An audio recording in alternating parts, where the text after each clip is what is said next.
নমস্কার বন্ধুরা, প্রত্যেক দিনের মতোই আমার চ্যানেলে আরও একবার তোমাদের সকলকে স্বাগত জানিয়ে আজ তোমাদের সঙ্গে শেয়ার করে নেব একটা 5 মিনিটের ইজি ব্রেকফাস্ট রেসিপি।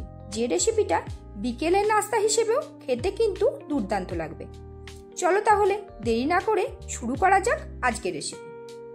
আর রেসিপি শুরু করার জন্য প্রথমেই আমি যেটা করব, সেখানে একটা ফ্রাই প্যান নিয়ে নিয়েছি আর তার মধ্যে দিয়ে দিলাম 1.5 চামচ মতো ঘি।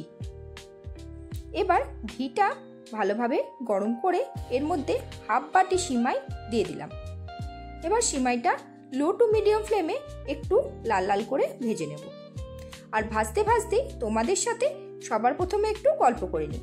যারা নতুন নতুন আজকেই আমার রেসিপি প্রথম দেখছো, তাদের জানাই আমার চ্যানেলে স্বাগত। যদি ভালো লাগে অবশ্যই বলবো, যাবার আগে চ্যানেলটাকে সাবস্ক্রাইব করে আমার পরিবারের পার্মানেন্ট সদস্য হয়ে যেও। আর পাশে থাকা বেল আইকনটা টিপতে একদম ভুলবে না, যাতে আমার সমস্ত নোটিফিকেশন তুমি সবার আগে পাও।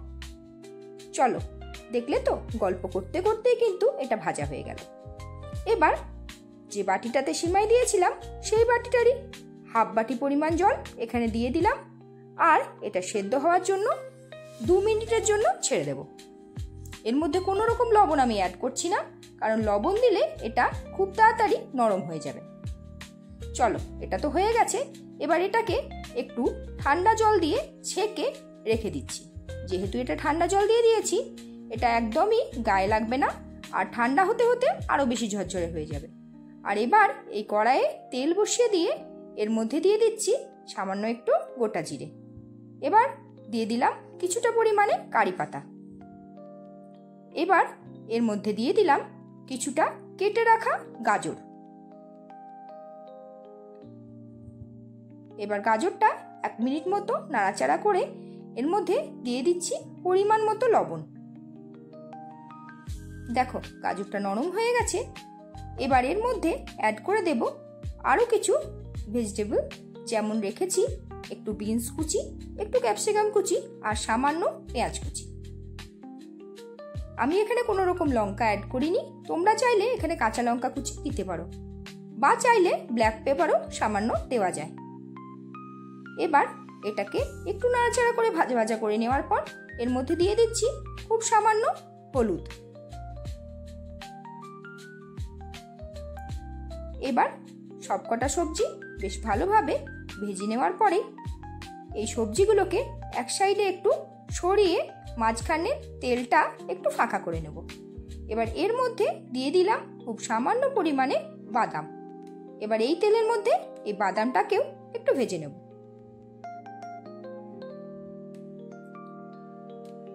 আর বাদামটা ভাজা হয়ে গেলে এবার এই সবজিগুলোর মধ্যে বাদামটাকেও একসঙ্গে একটু নাড়াচাড়া করে নেব। দেখো, বাদাম তো এখানে ভাজা হয়ে গেছে।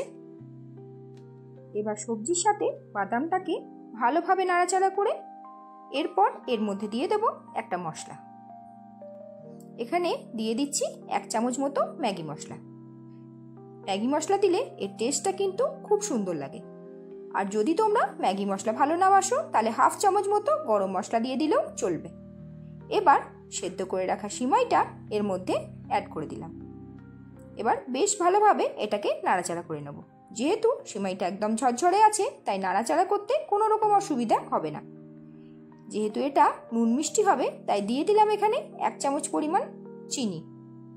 এবার বেশ ভালোভাবে সবকটা উপকরণ দিয়ে সুন্দর করে একটু নাড়াচাড়া করে নিলেই আজকের এই চটজলদি ব্রেকফাস্টটা রেডি হয়ে যাবে। দেখো বন্ধুরা, এটা দেখতে কিন্তু অপূর্ব হয়েছিল আর খেতে তার থেকেও সুন্দর। তাহলে যদি ভালো লাগে অবশ্যই বলবো বাড়িতে একবার ট্রাই করে দেখো। বাচ্চা থেকে বড় সকলেরই কিন্তু মন জয় করে নেবে